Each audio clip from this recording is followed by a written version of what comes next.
Good day mga ka-fam!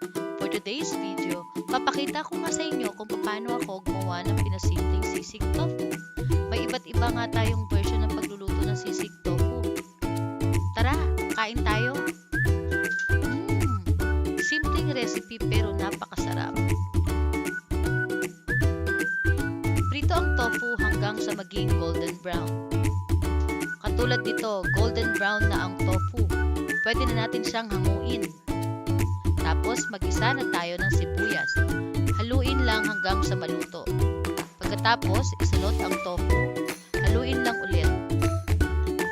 Tapos ilagay na ang pamintang powder, garlic powder, calamansi, at liquid seasoning. Haluin lang para mag-combine ng mga sangkap. Tapos ang huli, ilagay na ang mayonnaise. Haluin lang ulit hanggang sa mag-combine ng mga sangkap. Sabi nga nila, mekus-mekus lang.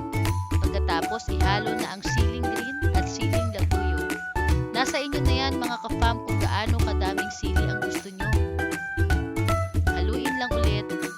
Yan, ready na mga ka-fam ang ating simpleng sisig tofu.